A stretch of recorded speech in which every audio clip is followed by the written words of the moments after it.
자, 오늘 본문 말씀 계시록 11장이 되겠습니다. 계시록 11장 1절이 되겠네요. 409페이지가 되겠습니다.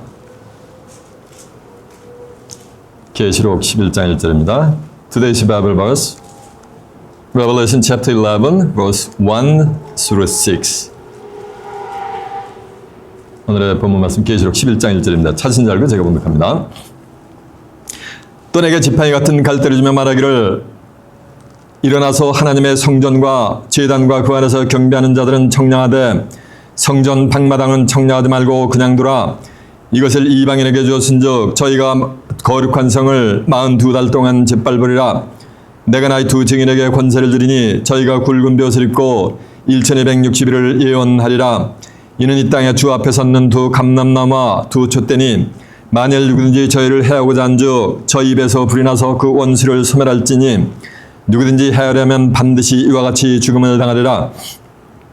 저희가 권세를 가지고 하늘을 닫아 그 예언하는 날 동안 비 오지 못하게 하고 또 권세를 가지고 물이 변해 피가 되게 하고 아무 때든지 원하는 대로 여러 가지 재앙으로 땅을 치리로다. 아멘. 자, 계시록 11장 1절에서 6절까지 봉독을 해드렸습니다. 오늘은 본문 말씀을 토대로 두 증인, 두 감람나무 이런 제목으로 말씀을 증거해 드리도록 하겠습니다. 자, 좀 하셨습니다. 계시록 11장 1절에서 6절의 말씀을 통해서 두 증인, 두 감람나무 이런 제목으로 말씀을 증거해 드리도록 하겠습니다. 자, 좀 하셨습니다. 마태복음 22장 29절에 보면 이런 말씀이 있어요. 너희가 성경도 하나님의 능력도 알지 못하는 거로 오해하였도다 라는 말씀이 있어요. 성경을 모르면은 하늘의 뜻을 뭐 한다는가? 오해를 한다는 거예요. 오늘날 기독교인들이 교회만 나오면 전부 하나님의 자녀인 줄 알아.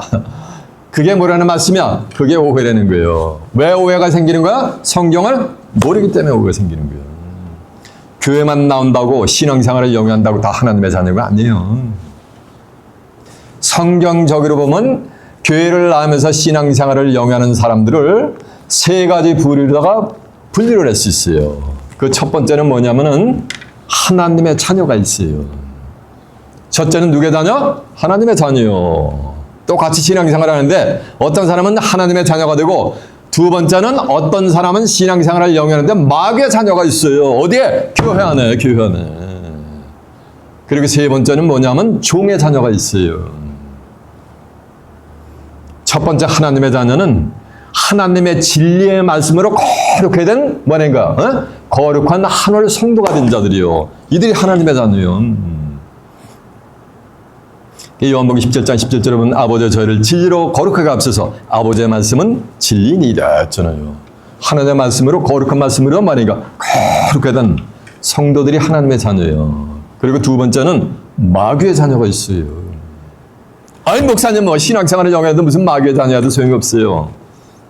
예수님 당시에 이스라엘 백성들로부터 가장 존경을 받고 신망을 얻었던 율법사 바리새인들이 뭐냐면 그들이 실상은 릴리저스 리더인데 그들이 마귀의 자녀였었어요.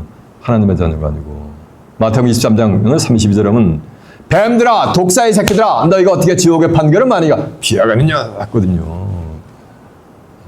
율법사 바리새인들이 뭐가 됐던가? 뱀이었던 거예요. 뱀이 뭐야? 계시록 20장 1절에 보면 하늘에서 한 천사가 무적인 열수와 큰 쇠사슬을 가지고 내려와가지고 용을 잡으니 그놈이 옛뱀이고 마귀가 말했어요. 사단이요. 그러니까 뱀의 자녀라는 무슨 자녀라는 거야? 사단의 자녀인 거예요. 사단의 자녀는 진리에 서지 못해요. 그리고 떡 먹듯이 그 입에서 만약에 성경과 다른 말, 거짓말만 토해내요. 요한복음 8장 44절에 보면 너희는 너희 아비 마귀에게서 났으니까 누구 자녀요? 마귀의 자녀지. 예수님이 유대인들한테 하는 거예요. 지금 하나님의 백성, chosen people, 선민이라고 하는 유대인들한테 너희는 너희 아비 누구에게서 났으니? 마귀에게서 났으니까 누구 자녀야? 마귀의 자녀라는 거예요. 너희 아비의 욕심을 해오자 하느라 저는 처음부터 살인한 자 진리가 없으므로 진리에 서지 못하고 거짓을 말할 때마다 저것으로 말하니 저거 거짓말장이요 거짓의 아비가 됐다는 얘기요. 진리에 서지 못한다는 건 요한복음 17장 11절에 보면 아버지 저를 진리로 거룩하게 앞서서 아버지의 말씀은 진리니까 하나님의 말씀을 뭐하는가? 하나님의 말씀을 모르고 그 입에서 뭐가 되는가? 거짓말만 토해내는 자들이 누구의 자녀라는 거? 이게 마귀의 자녀인 거예요. 신앙생활을 중에도. 그리고 세 번째는 종의 자녀가 있어요. 종의 자녀는 성경을 모른다라는 거야. 하늘의 뜻을 모른다라. 그래서 실상으로 성경을 전년 성경 까먹는 자 한 구절도 몰라. 예언적인 섭리를. 하나님이 하시고자 하는 거를 몰라. 그럼 다 종이야. 천국에 언제 신앙이나 궁극 목적 어디 가는 거? 천국 가는 거예요. 천국에 언제 어디서 어떻게 이루어지는지 알아야 몰라요. 까막눈요. 예수님이 언제 부활했고 언제 승천했고 언제 재림하는지 재림하기 전에 무슨 일이 일어나는지 알아야 몰라요. 까막눈요. 이런 자들은 그건 전부 종이야. 종의 자녀인 거예요. 이렇게 신앙생활을 영위해도 이렇게 구별이 된다는 거예요. 저 사우스코리아에 가면은, 대한민국에 가면은 신천지 증거장막 성전이라는 교단이 있대요. 거기 가면 그 교주가 이만이라는 사람이 있는데 자기가 홍종이라는 사람하고서 두 사람이 오늘 본문에 나는 우리가 감람나무 사명을 받고서 이 땅에 출연했다라고 주장을 하는 거예요. 근데 성경은 전도 3장처럼 천하 범사의 기아리 그 목적을 이룰 때가 따랐어요. 이 예레미야 8장 7절에 보면 공중의 악은 정한 시기를 알고 반과 들이며도 자기 올 때를 알고만은 내 백성은 뭐한다? 규례를 몰라서 망한다는 거예요. 하늘의 규례를 몰라서 하나님의 백성이 망한다는 거예요. 공중의 악은 정한 시기를 알아요. 반구와 두루미도 자기 올 때를 알아가지고 날씨가 추워지면 남쪽 나라로 날아가서 자기 육체의 생명을 보호하는데 하나님의 백성들은 시기가 때 규례를 하나님이 정한 규례를 몰라서 망한다는 거예요. 성경에는 감람나무가 출현하는 뭐가 있는가? 때가 있단 말이에요. 근데 그 때 다 무시하고 우리 둘이 감람나무 하자. 사명자로 나오자 가지고 주장한다 그래서 그들이 감람나무 사명자가 되는 게 뭐라는가? 아니라는 거예요.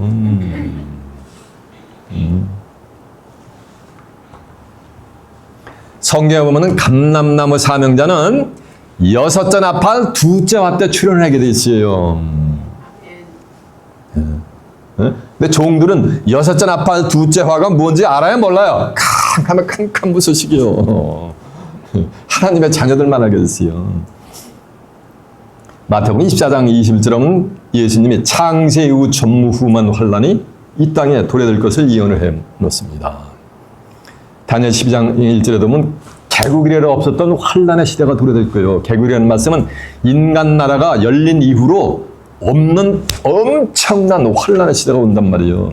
그 환란이 계시록에서 얘기하는 소위 일곱인의 재앙인 거예요. 그 일곱인의 재앙은 첫째 인이 떼어지고 둘째 인이 떼어지고 셋째 인이 떼어지고 넷째 인이 떼어지고 다섯째 인이 떼어지고 여섯째 인이 떼어지고 일곱째 인이 떼어질 때 일곱째 인 속에 또 일곱 뭐가 되는 건 나팔장이 쏟아져요. 그래가지고 첫째 나팔, 둘째 나팔, 셋째 나팔, 넷째 나팔이 불려주고 나서 계시록 8장 13절에 보면 공중에 날아가는 독수리가 땅에 거하는 자들에게 세 번의 화가 있을 것을 예언을 해요. 그러면 다섯째 나팔은 몇 번째 화가 되는 거야? 첫째 나팔이 되는 거, 첫째 화가 되는 거지. 여섯째 나팔은 몇째 화가 되는 거야? 두째 화가 되는 거요. 이 여섯째 나팔 두째 화 때 누가 출현하는 거? 그때 감람나무가 출현하는 거요. 여섯째 나팔 두째 화는 창세 후 전무후무한 환란이 90한 만이가 7, 8%가 지나간 다음에 그때 두 감람나무 사명자가 출현하는 거요. 그리고 이 일곱인의 재앙은 인치는 역사가 끝난 이후에 일곱인의 재앙이 쏟아져요. 이만이라는 사람이 두 감람나무 사명자로 나왔으면은 여섯째 나팔 두째 화 때 감람나무 사명자가 출현해야 되는데,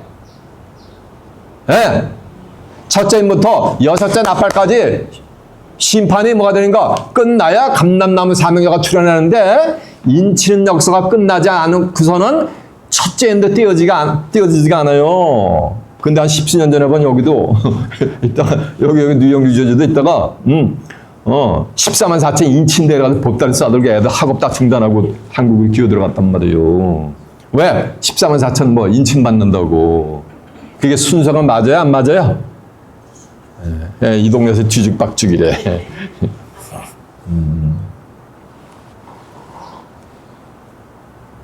계시록 11장 14절에 보면 둘째 아는 지나갔으나 보라 속히 셋째 화가 이르도다 라고 했으니까 두 감람나무 사명자는 둘째 화 때 여섯째 나팔 둘째 화 때 출현을 하는 거예요.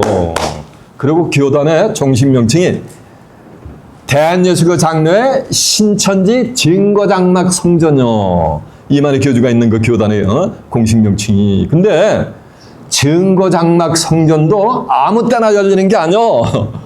계시록 15장 5절에 보면 여섯째 나팔 둘째 화가 지나가고서 난 다음에 그때 하늘의 증거장막 성전이 열리고 그때 네 생물 중에 하나가 하나님의 진노를 가득히 담은 일곱 금 대접장을 일곱 천사에게 주면 일곱 천사가 일곱 대장을 땅에다 쏟는 거예요. 이러면서 일곱 대접장이 끝나기 전에는 성전에 들어갈 자가 아무도 없다는데 벌써 한 50여 년 전에 증거장막 성전 만들어 놓고서 전부 걸리 17년 전에는 한 20만 명 된다는데 근자에는 한 교세가 한 35만 명 정도 됐대요. 대한민국의 기독교인이라고 하는 사람들이 소위 기독교인이라는 사람들이 35만 명이 걸리 전부 기어 들어간 거예요. 비질주로다가. 그들의 운명이 어떤지 아세요? 그들의 운명도 성경에 낱낱이 기록되어 있어요. 이사 8장 20절에 보면 너희가 말한 바가 율법에 비춰서 맞지 아니하면 아침빛을 보지 못한다 그랬어요. 저녁에 샤워하고 주무시러 가는데 아침빛을 못 보면 어떻게 된 거예요? 아침빛을 못 보면 어떻게 된 거야? 맞아, 죽은 거지. 작고 한 거지. 작고 세상을 고한 거지. 이거는 육신의 죽음을 얘기하는 그것뿐만 얘기하는 게 아니야. 영혼의 죽음도 얘기해요. 요한복음 1장 1절에 태초에 말씀이 계시니라 이 말씀이 하나님과 함께 있으니 이 말씀은 곧 하나님이다. 그가 태초에 하나님과 함께 있었고다 만물이 그로 말미암아 지은 바 됐을 때 지은 것이 그가 없이는 된 것이 없느니라. 그 안에니까 뭐야? 말씀 안에 생명이 있었으니 이 생명은 곧 사람들의 뭐라 했어요? 빛이요. 생명의 빛을 못 보니까 구원 받아요, 못 받아요? 그 35만 명 운명이 말씀 안에 있는 생명의 빛을 받을 수가 있다, 없다? 없다라는 거예요. 그러면 오늘 본문에 나오는 두 감람나무, 오늘 설교 제목은 뭐야? 두 증인, 예수님의 두 증인, 두 감람나무 사명자는 출현하는 어떠한 사명을 하는가라는 것이 오늘 본문에 낱낱이 기록이 되어 있어요. 그것을 한번 깨우쳐보자는 거예요. 이해가 됐죠? 네. 자, 이제 본문 한번 가봅니다. 본문이 어딥니까? 계시록 11장. 맞아. 계시록 11장 1절이요. 또 내게 지팡이 같은 갈대를 주며 말하기를 일어나서 하나님의 성전과 제단과 그 안에서 경배하는 자들을 청량하되 지팡이 같은 갈대를 가지고서 집을 지을 때 뭐라 제목을 청량하라는데 지팡이 같은 갈대를 주며 말하기를 내가 가서 성전과 제단과 그 안에서 경배하는 자들을 청량하는가. 이 지팡이 같은 갈대는 누굴 청량하는 거야? 사람을 청량하는 거지. 이해가 되세요? 14장 12절에 보면 하나님의 말씀은 살아서 운동력이 있어가지고 온 혼과 영과 관절과 골수를 찔러 마니가 쪼개기까지 하고 사람의 마음과 뜻을 속속들이 만다 감찰하시느냐라고 한 줄로 믿습니다. 이 지팡이 같은 갈대는 뭘 측량하는 거야? 사람 키를 5 feet 9, 6 feet 이걸 측량하는 게 아니고 사람의 뭐를? 심령을 재단을 하는 거예요. 사람의 그릇을 만해가 측량하라 버리는 거예요. 이 사람이 하나님의 성전에 온전한 제목이 될 수 있을까? 라는 것을 측량하라는 거예요. 보세요. 지팡이 같은 갈대를 주면 말하기를 하나님의 성전과 제단과 그 안에서 경배하는 자들만 측량하라는 거예요. 이 지팡이 같은 갈대로도 어디만 측량하는가? 성전 안에서 경배하는 자들만 측량하는 거예요. 성전 방마당은 측량하라 마라 하지 말라는 거예요. 성전에 때는 뭐 교회만 나온다고 나 성전인지 아세요? 계시록 21장 20절에 보면 성 안의 성전을 내가 보지 못했으니 이는 주 하나님과 및 어린 양이 친히 그 성전이 되심이니라라고 한 줄로 믿습니다. 하나님과 예수님이 친히 성전인 거예요. 하나님이 뭐야? 요한복음 1장 1절에 대체 말씀이 계시니라. 이 말씀이 곧 하나님과 함께 있으니 말씀이 곧 뭐야? 하나님이요. 예수님도 요한복음 1장 14절에 말씀이 뭐가 된 것? 육신화가 되신 분이요. 성전 안에서 경배한다는 얘기는 하나님의 말씀, 예수님의 말이가 말씀 안에서 경배하는 거요. 내 말이 너희 안에 거하고 내가 내 안에 거하면 무엇이든지 원하는 대로 구하라. 그러면 뭐하라? 이루리라. 너희가 내 안에서 많이 과실을 많이 맺으면 내 아버지께서 영광을 받으실 것이요. 너희가 내 뭐가 된다 그랬어요? 제자가 된다 그랬잖아. 요한복음 15장 7절에서 보면. 그래서 고린도전서 3장 16절에 보면 이런 말씀이 있어요. 너희는 너희 몸이 하나님의 성전인 것과 하나님의 성령이 너희 안에 거하는 것을 알지 못하느냐 하는 것이요. 그러니까 너희는 너희 몸이 하나님의 뭐라는 거야? 우리의 몸이 성전이 되는 거예요. 네. 하나님의 성령이 너희 안에 거하는 것을 알지 못하니까 하나님의 성령이 거하는 사람들이 뭐가 되는 거야? 친히 뭐가 되는 거야? 그게 친히 성전이 되는 거예요. 성령했더니 불갑선 생선 발라가지고 불라 하면서 1m씩 강직 뛰면서 울고 난리 피면서 찬송한다고 성령 하나님의 전이 되는 게 아니야. 요한일서 5장 7절에 보면 증거하시는 성령이시니 성령은 뭐라 했어요? 진리라 했어요. 진리는 요한복음 17장 17절에 아버지의 저희를 진리로 거룩하게 없어서 아버지의 말씀은 진리라 했으니까 진리의 말씀, 진리의 성령으로 뭐 하는가? 예배를 드리는 자들이 어디에 있는 것? 그들이 성 안에 있는 거예요. 이해가 되십니까? 진리의 성령 가지고 예배 드리는 자들은 모든 진리 가운데 인담을 받게 됐어요. 그래서 요한복음 16장 12절에 보면 내가 너에게 이를 것이 많으나 그러나 지금은 너희가 감당하지 못하리라. 그러나 진리의 성령이 오시면 그가 너희를 모든 진리 가운데 인도한다는 거예요. 그가 오직 듣는 것을 말하시며 장래를 너에게 말하는가? 알린다 그랬단 말이에요. 그러니까 성전과 진리의 성령으로 예배드리는 그들이 성전 안에 있는 거예요. 그들과 또 제단은 계시록 6장 9절에 보면은 다섯째 인이 띄어질 때 순교자들이 하나님의 말씀과 예수 그리스도의 증거를 인해서 목배임을 받은 자의 영혼들이니까 순교자들의 영혼이지. 그들이 제단 아래 있어가지고 자기들의 피를 실현해 주시기를 주지 않으시기를 어느 때까지 하려나이까 하고 만이가 피의 신원의 호소를 한단 말이에요. 그러니까 저에게 신 두루마를 들며 잠시 동안 쉬되 너희 동무 종들도 죽어서 그 순교될 수가 차기까지 잠시 기다리게 하는 장면이 나왔어요. 그러니까 제단 아래는 누가 있는 거야? 순교자들의 영혼이 있지. 그러니까 성전과 제단 안에서 경배하는 뭐가 있는 거야? 자니까 이건 예수 믿고 죽은 영혼이요? 사람이요? 사람이란 말이에요. 성전과 제단 안에서 경배하는 자들은 전부 뭐냐면 왕같은 지혜 세상의 축복을 받게 돼 있어요. 계시록 20장 4절에 보면 또 내가 보좌들 보니 보좌 앉은 자들이 있어 심판하는 권세를 받았더라. 또 내가 보니 예수의 증거와 하나님의 말씀 인해서 목배임을 받은 자의 영혼들이니까 이건 순교자들의 영혼이 될 줄로 믿습니다. 순교자들의 영혼이 어디 있다 그랬어요? 제단 아래 있다 그랬잖아요.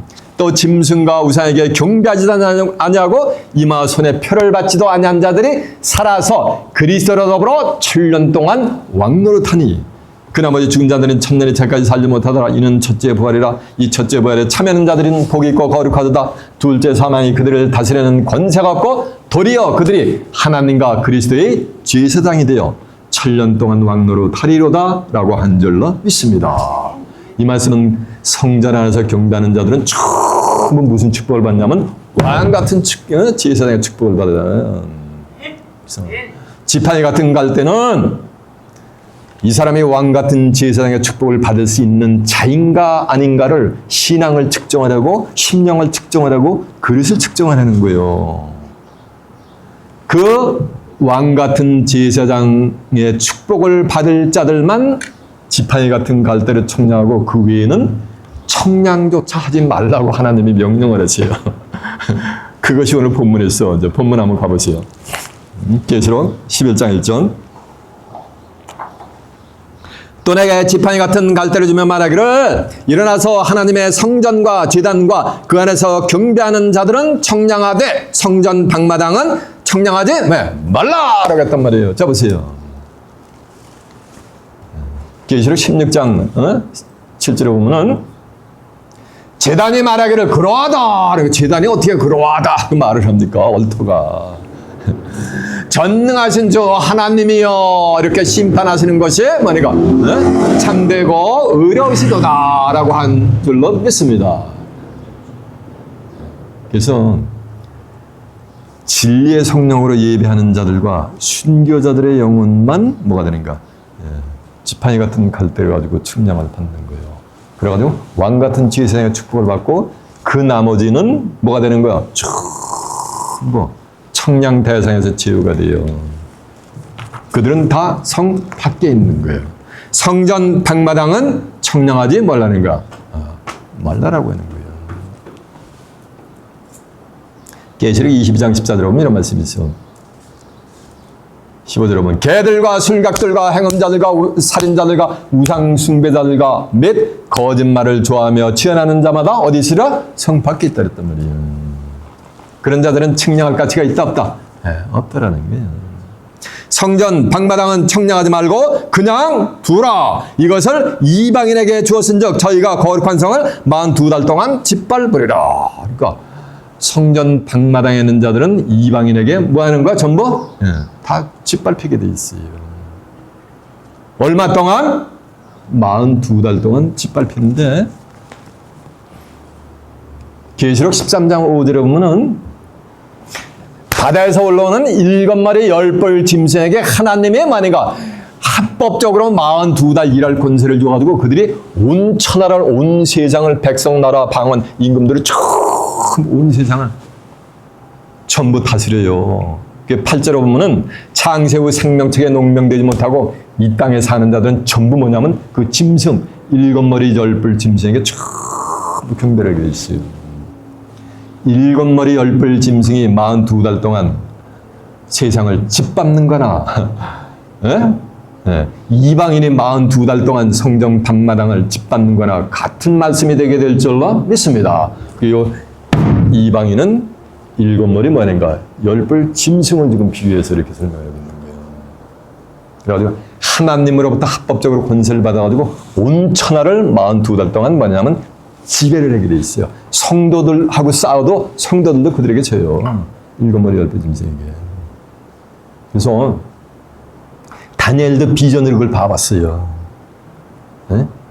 다니엘 11장 31절은 북방왕으로 비유된 사단의 족속이 거룩한 곳에다가 미운 물건, 멸망아들을 갖다 딱 미울 물건을 세워버리고서 매일 드리는 제사를 뭐냐면 폐해버려요. 매일 드리는 제사를 뭐 한다는 거? 예배를 볼 수가 없어요. 그 당시가 되면은. 얼마 동안? 짐승이 활동하는 뭐가 되는가? 42달 동안. 자, 그 내용을 한번 확인해 보겠습니다. 제 입에서 나간 말은 전부 어디 있다? 요 이방인이 육신적인 젠타일이 아니요. 유대인들, 이스라엘 민족을 제외한 세상의 모든 민족을 구약에서 이방 젠타일로 이방인으로 비유를 하는데 여기서 말하는 이방인은 그 이방인을 얘기하는 게 아니고 7마리 10뿔 짐승을 지금 뭐로? 이방인으로 지금 비유를 한 거예요. 이해가 되시죠? 자, 계시록 13장 1절 한번 가보세요. 제 입에서 나간 말은 전부 어디 있다? 저는 성경에 있는 말만 증거를 해요. 13장 1절 한번 갑니다.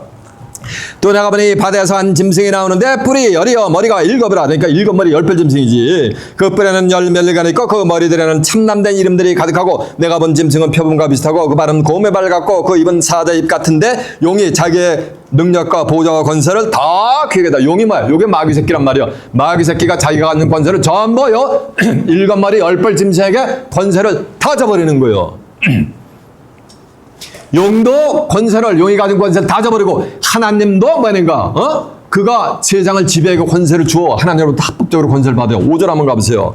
또 짐승이 큰 말과 참남된 말하는 입을 받고 또 42달 동안 일할 권세를 받으니 짐승이 입을 벌려 하나님을 해방하되 그 이름과 그의 장막고 하늘에 거하는 자들을 해방하도다. 또 권세를 받아 성도들과 싸워 이기게 되고 족속과 방언과 백성과 방언과 나라를 다스리는 권세를 얻었으니까 온 세상을 다 다스리는 권세를 받는단 말이에요.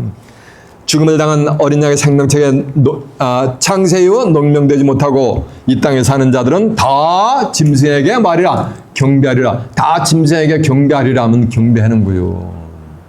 짐승인지 알면 누가 가서 경배를 합니까? 그것이 하나님과 예수님을 섬기는 건지 알고 따라가는데 그게 실상은 하나님과 예수님을 따라가는 게 아니고 누굴 따라가는 거야? 일곱 머리 옆에 짐승을 따라가게 돼 있다는 거요.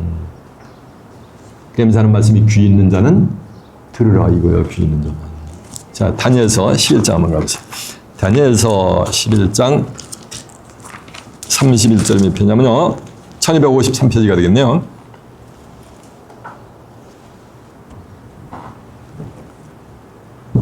여기 28절부터 북방유럽인 사단의 족속이요. 31절 군대는 그 편에 서서 성서 곧 견고한 곳을 더럽히며 매일 드리는 제사를 폐하며 멸망케 하는 미은 물건을 세울 것이며 그가 또 언약을 배반하고 하나님의 언약을 배반하고 악행하는 자를 괴일로 타락시킬 것이나 오직 자기의 하나님을 아는 백성은 강하여 용맹을 바라리라라고 한 줄로 믿습니다. 그 후에 맺어요.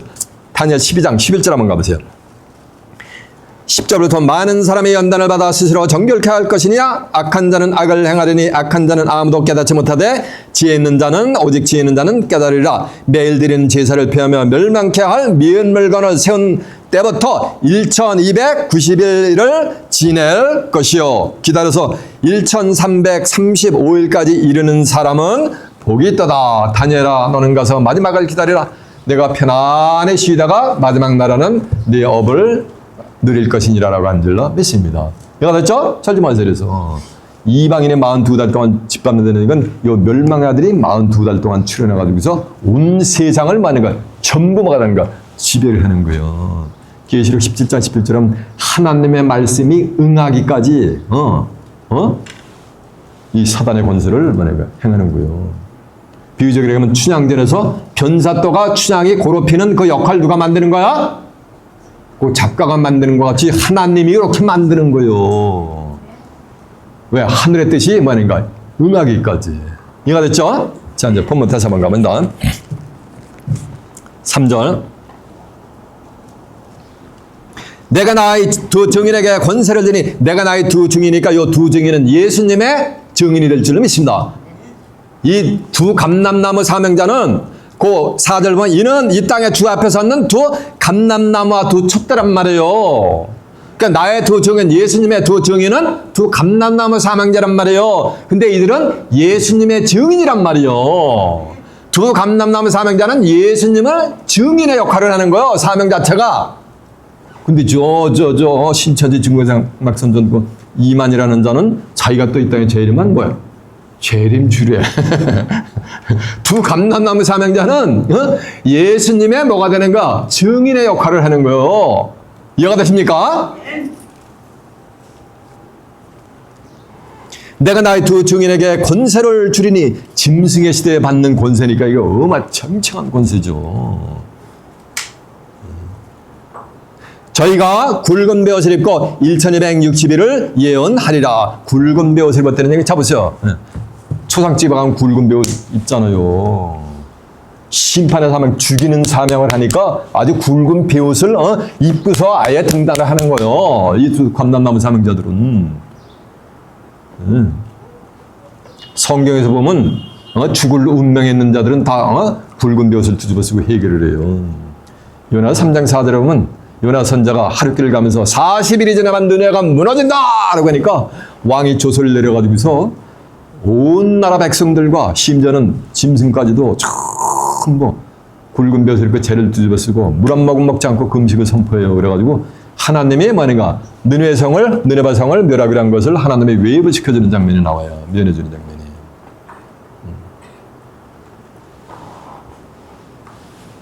성경에는 굵은 벼슬이 있고 또 가는 벼슬이 있어요. 굵은 벼슬은 요건 재앙의 사명자예요. 근데 가는 벼슬을 입고 출현하는 자가 또 있어요. 이를테면 에스겔 9장 2절에 보면 북향한 운명길에서 살육하는 기계를 잡고 오는 6명이 있는데 그 중에 한 명은 세마포 옷을 입고 서기관의 목걸이를 산 거예요. 그 자에게 여호와 하나님께서 내가 예루살렘 성읍 중에 순행하며 가증한 일로 인하여 탄식하는 자의 이마에 펴라 하시고 그 나머지는 궁의를 베푸지도 말고 아껴보지도 말고 그냥 뭐래가 살육을 하게 만드는 장면이 나와가지고 성전의 하나님의 성소에 그냥 하나님의 시체가 질비하게 파이럽이 되도록 이렇게 하나님의 성전부터 뭐래가 심판하는 장면이 나와요. 근데 중요한 것은 가는 베옷을 입고 서기관의 먹구를 차고 가는 베옷을 입은 자는 예루살렘 성읍에 순양하면서 가증한 일로 인하여 탄식하는 자들의 이마에 머리가 표를 하는 거예요. 인칭을 해주려는 거예요. 심판으로부터 모면할 수 있게끔. 가증한 일이 뭐야? 멸망에 가증한 자가 주는 토해내는 성경과 다른 비진리의 머리가 말씀을 받아먹고서 35만 명이 기어 들어갔다며 신천지에. 응? 그런 걸 보면 막 탄식이 나오잖아요. 열불을 못 삼키잖아요. 저 역시도 마찬가지예요. 열불이 난단 말이에요. 이 진리가 솟아나는 데는 어느 누구도 귀담아 눈길 한번 주지 않고 그 비진리를 토해내는 가증한 말씀을 토해내는 데는 35만 명씩 기어 들어가니까 얼마나 저기 하느냐 이거. 탄식이 하느냐 이거. 그런 자들만 표현하는 거예요.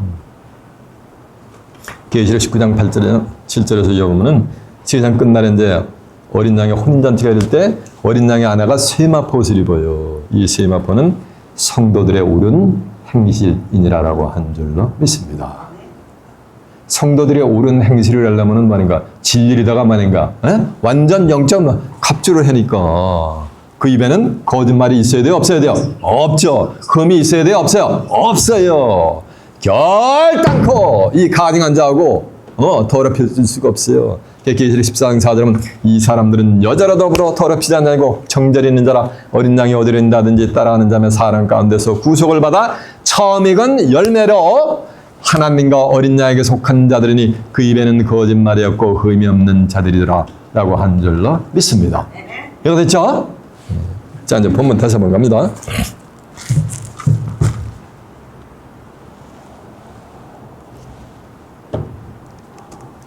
굵은 변, 가는 변 한번 확인해 볼까? 중간네요? 확인해 보고. 에스겔 9장 한번 가보세요. 에스겔 9장 2절이 몇 페이지냐면요. 1160페이지요. 9장 1절부터 봅니다.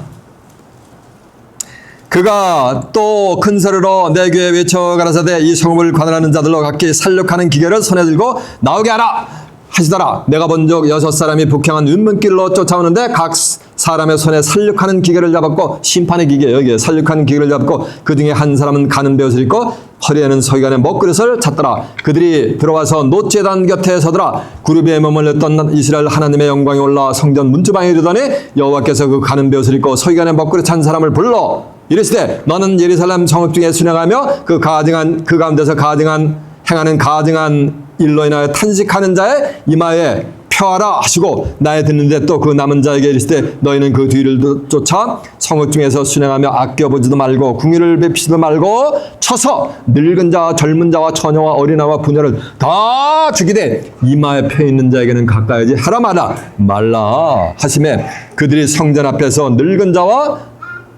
자들로부터 시작하더라라고 한 줄로 믿습니다. 이해가 되죠? 그럼 이제 후에 보면 시체가 그냥 성전에서 질백이 돼요. 이렇게 내가 나의 두 증인에게 권세를 주니 저희가 굵은 베옷을 입고 1260일을 예언하는 거니까 두 감람나무 사명자는 1260일을 예언하는 거야. 1260일이 요게 달수리 표현은 42달인 거예요. 성경에는 짐승이 역사하는 기간은 달수리 표현을 해요. 근데 하늘의 사명자가 오늘 10절에 보면은 이 두 감람나무 사명자는 하나님이 보낸 두 뭐냐면 선지자란 말이에요. 그래서 하나님이 보낸 하늘의 사명자는 활동하는 기간은 뭐냐면 날수를 비유를 해요. 그래서 1260일만 딱 두 감람나무 사명자는 예언을 하는 거예요. 근데 이만희가 홍종이하고 두 감람나무 사명자로 나왔으면 1260일만 예언하고 사라져야 돼요. 근데 뭐하니까 50년까지 예언해. 50년까지. 이거 진짜야 가짜야? 참야 거짓이야? 진리야 비진리야? 참과 거짓은 뭘 가지고? 말씀을 가지고.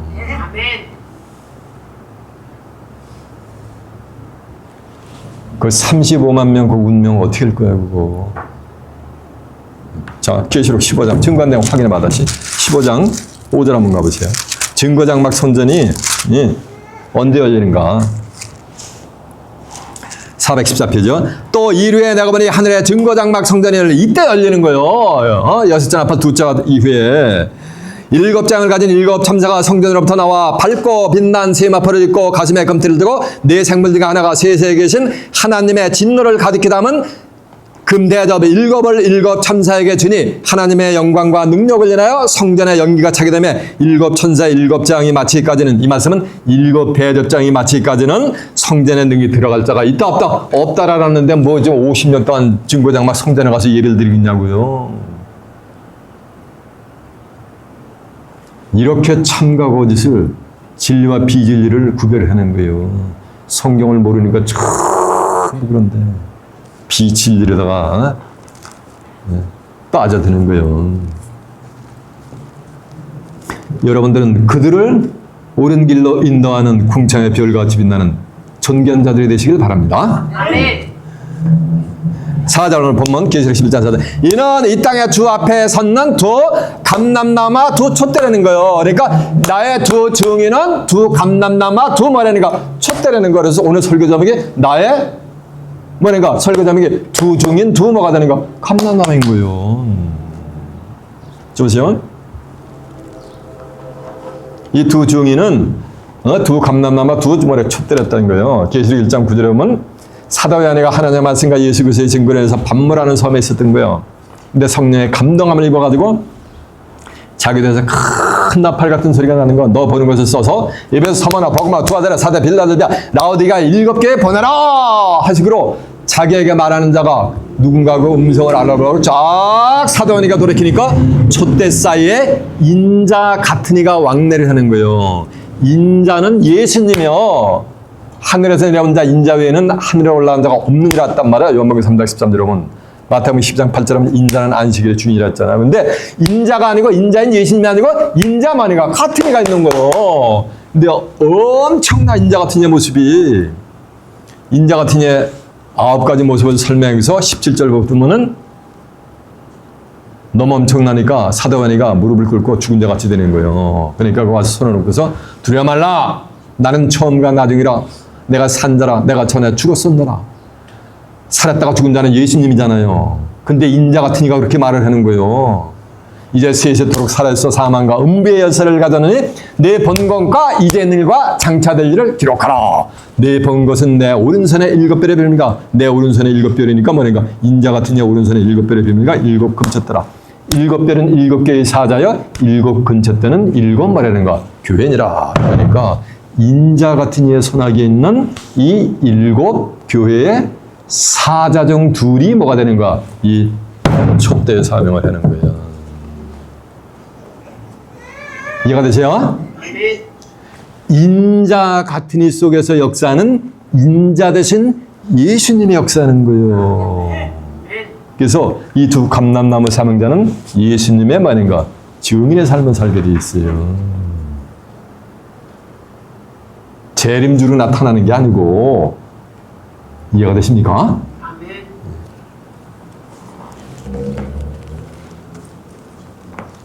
그러니까 이 둘이 인자 같은 이 두 선지자가 그 10절에 보면은 이는 두 선지자라 그랬잖아요. 이 두 선지자가 감람나무의 사명하고 두 촛대의 사명도 같이 병행해서 하는 거예요. 5절 보니까 만일 누구든지 저희를 해하고자 한적 저희 입에서 불이 나와서 그 원수를 세면할지니 누구든지 해하려면 반드시 이와 같이 죽음을 당할 것이라. 누구든지 만일 저희를 해하고자 한적 쳐보세요. 1260일이 지나기 전에 저희를 해하려고 하면 그 입에서 뭐가 되는 거 불이 나와가지고 그들 손을 태워 죽여버린단 말이에요. 그러니까 뭐 인자 같은 손아귀에 있는 두 선지자는 입에서 그냥 확 불을 내푼다. 예레미야 5장 14절에 보면 내 입의 말로 불이 되게 하고 이 백성으로 뭐가 되게 하느냐? 나무가 되게 한다 그랬단 말이에요.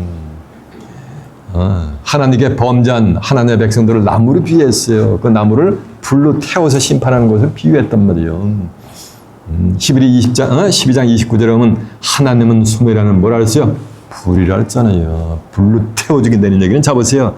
이와 같이 신천지 교인들이 이렇게 비진리에 빠져 취해 있는 자를 갖다 이 말씀을 가지고 이렇게 그냥 진리를 토해내면은 진리를 가지고 증거를 하면 그 심령이 뭐가 되냐? 그 심령이 타들어가요. 타 죽어버린단 말이에요. 그 심령이 그냥 타버려요. 다 없어져요. 만일 누구든지 저희를 해오고자 한즉 저희 입에서 불이 나서 그 원수를 소멸할지니 이거 원수야 이거 원수. 두 감람나무에 뭐 원수란 말이에요. 이놈들이 뭐 한다 그랬어요? 하나님의 성전에 앉아가지고 살리 2장 4절에 보면 자기를 보여 자기가 내가 하나님이라 이 짓거리를 한단 말이에요. 그래서 예수님도 워닝 사인을 줬어요. 마태복음 24장 15절에 보면 너희는 선지자 다니엘이 말한 바 다니엘이 어디 말했어요? 다니엘서 11장 31절에 얘기했잖아요. 멸망의 아들이 출현한다고. 멸망에 가증한 것이 거룩한 것에 선 것을 보거든 가려알고 읽는 자는 깨달을진저 가로 닫고 그때 유대에 있는 자들은 어디로 도망가라? 산으로 도망가라고 워닝 사인을 줬잖아요.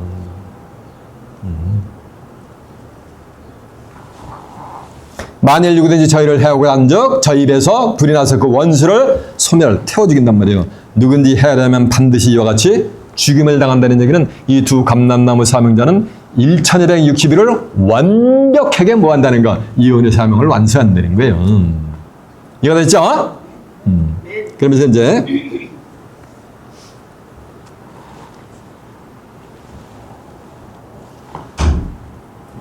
6절 저희가 권세를 가지고 하늘을 닫아 그 예언하는 날 동안 비 오지 못하게 하고 또 권세를 가지고 물이 변하여 피가 되게 하고 아무 때든지 원하는 대로 여러 가지 재앙으로 땅을 치료다. 저희가 권세를 가지고 하늘을 닫으니까 두 감람나무 사명자는 하늘을 마니까 하늘을 닫아버리고 열어버리고 그런단 말이니까 하늘을 움직이는 사명자들이지.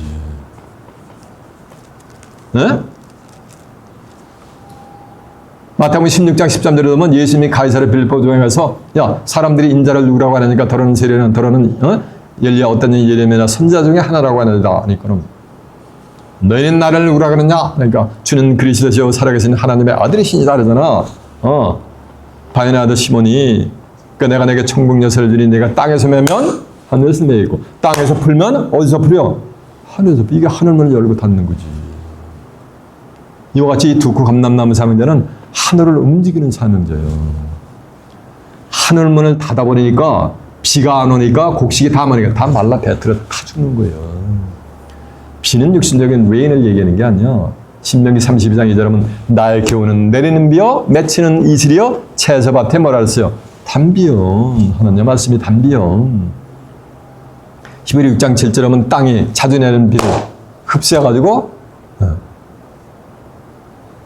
밭 가는 자들 쓰기에 합당한 채소를 내면 여호와께 복을 받고 가시와 엉겅퀴를 내면 마지막은 저자매 갖고와 불사람이 된다 그랬어요. 아모스 8장 11절에 물이 없어가려면요 양식 없어 주림 아니라 대저 여호와의 말씀을 듣지 못한 뭐라 그랬어요? 기가를 했단 말이에요. 하늘문을 닫아 비가 오지 않는다는 얘기는 이 두 감람나무 사명자가 활동하는 시기는 구원의 시기가 아니요. 무슨 시기요? 재앙의 시기요. 재앙. 그러니까 하늘문을 닫아버리는 거예요. 그때는. 그래서 비가 오지 않아요. 그럼 하늘문을 열리면은 뭐가 오겠어요? 몰라? 너무 어려운 제가 질문이었나? 하늘문을 닫아버리면 비가 안 와. 그러면 하늘문을 열어 제끼면 뭐가 오겠어요? 그거 어려워? 질문이? 왜 그 묵묵부답이요? 비가 쏟아지는데 그냥 비가 아니야. 장대비가 쏟아져요.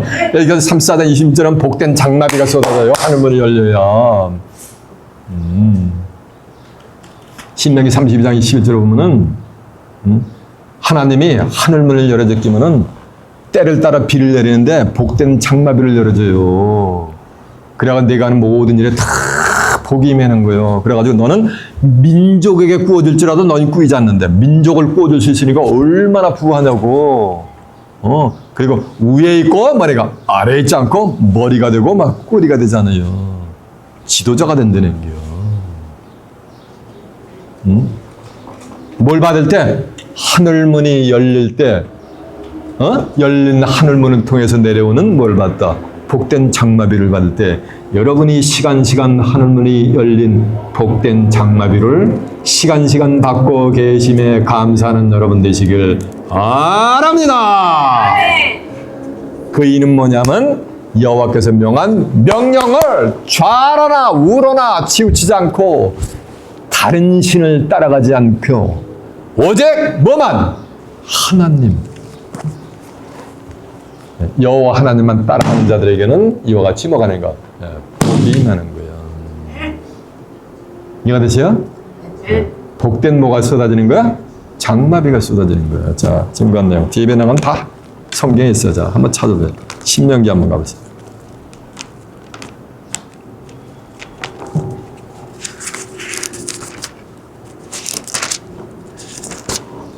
신명기 28장 12절에 몇 페이지냐면요. 303페이지가 되겠네요.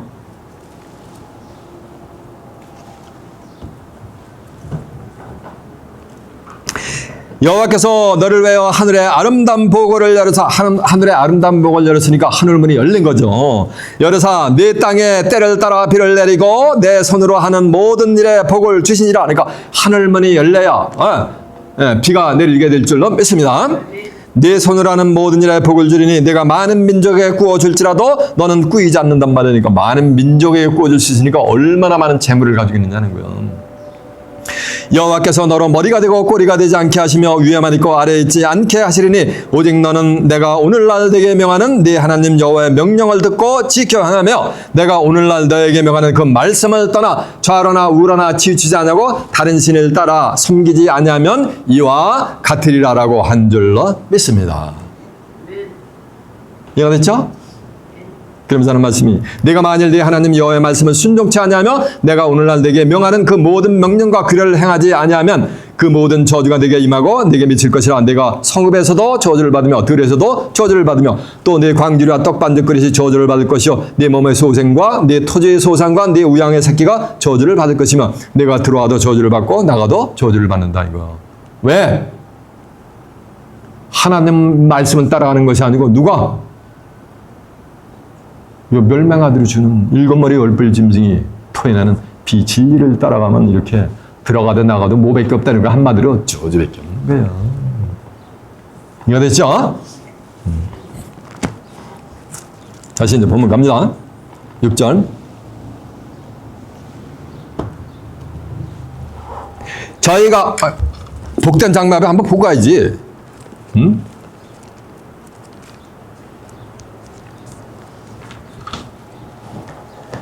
에스겔 34장 25절 한번 가보세요.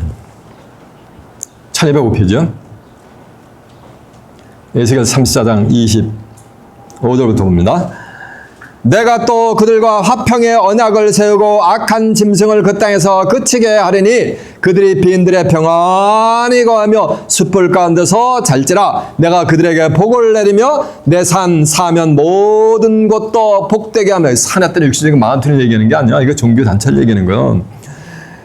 모든 것도 복되게 하여 때를 따라 비를 내리되 무슨 비를 내리는가? 복된 장마비를 내리게 하여 주신다고 한 줄로 믿습니다. 그러니까 복된 장마비를 먹으니까 들어가도 복 받고 나가도 복 받는 거예요.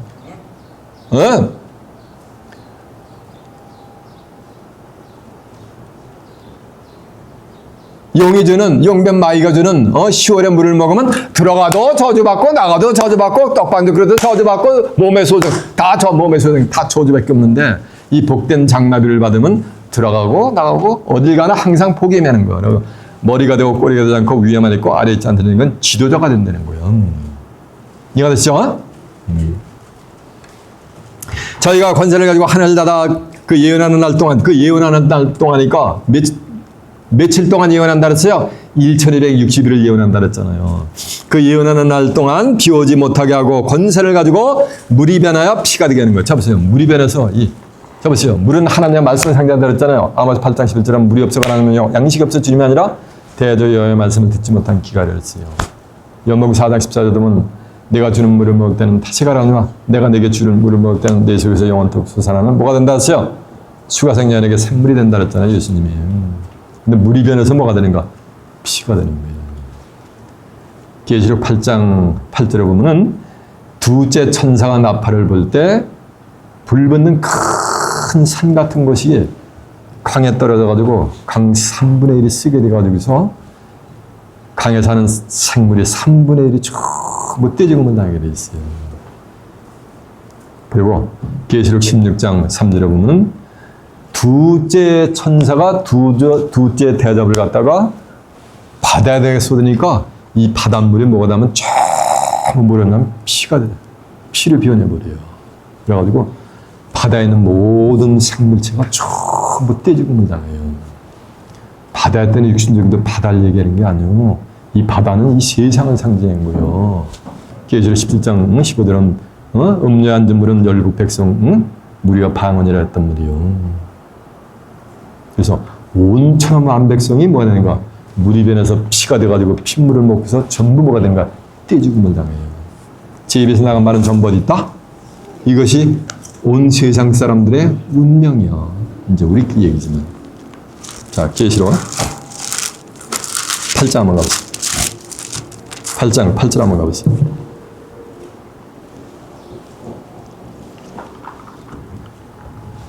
둘째 천사가 나팔을 부니 불붙는 큰 산과 같은 것이 바다에 떨어지매 바다의 3분의 1이 피가 되고, 그러니까 바다가 3분의 1이 피가 되는 거죠. 바다 가운데 생명 가진 피조물의 3분의 1이 죽고 배들의 3분의 1이 깨어지더라. 그러니까 바다 가운데 있는 생물의 3분의 1이 죽었죠. 그럼 이제 그 나머지 이제 바다 가운데 살아남은 3분의 2죠. 요거 그들의 운명은 어떻게 되는가 이제 계시록 16장 3절 한번 가보시죠. 16장 3절이요. 둘째가 그 대접을 바다에 쏟음에 바다가 곧 죽은 자의 피같이 되니 바다 가운데 모든 생물이 죽더라니까 바다 가운데 있는 모든 생물이라는 것은 살아있는 물체요. 살아있는 물체가 전부 이때 떼죽음을 하는 거예요. 이해가 되세요? 이게 인류의 운명이요. 성전 안에서 경배하는 자들을 제외한 모든 사람들의 이게 운명인 거예요. 이제 말이 남았으니까 망정이지.